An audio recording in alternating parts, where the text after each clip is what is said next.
Oke, kali ini kita akan membahas mengapa makanan yang kita makan tidak masuk ke tenggorokan.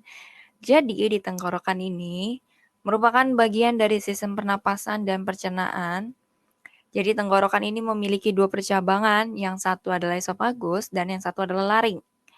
Jadi, tenggorokan ini adalah tabung berotot sebagai tempat lewatnya jalur makanan dan jalur pernapasan atau udara. Nah, esofagus, pada cabang esofagus ini adalah proses lewatnya makanan dari mulut menuju lambung, di mana esofagus ini tersusun atas otot lurik dan 2/3 otot polos. Maka makanan yang lewat akan mengalami peristaltik ya. Gerak peristaltik ini adalah makanan kembali diremas hingga lembut dan mempermudah masuk ke dalam lambung. Jadi, percabangan esofagus ini adalah atau dikenal sebagai kerongkongan, yaitu sebagai tempat jalannya makanan dari mulut menuju lambung, dan sepanjang perjalanan ini makanan tersebut mengalami peristaltik. Jadi kembali dihaluskan agar dapat dicerna di lambung. Lalu yang kedua adalah laring. Laring ini adalah jalur udara pernapasan ya dari hidung dan paru-paru.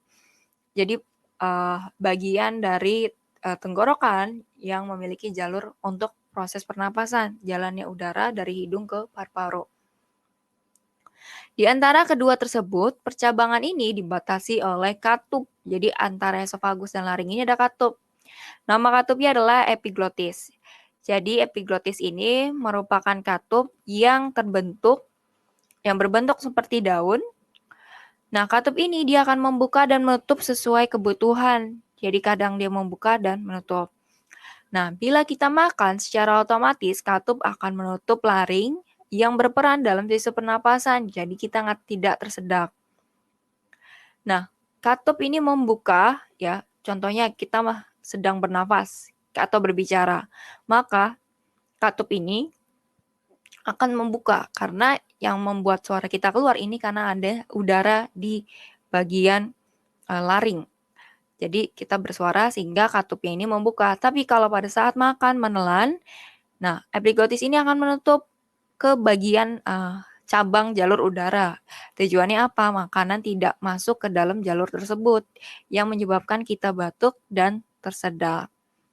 Nah, jadi makanya disarankan ketika kita makan atau menelan, itu disarankan tidak mengobrol atau sambil bicara. Jadi selesaikan makannya, setelah makan baru berbicara. Kenapa kalau sambil berbicara? Ya tadi, pada saat berbicara, katupnya ini akan membuka di jalur udara. Akibatnya makan akan masuk ke bagian jalur udara menyebabkan tersedak.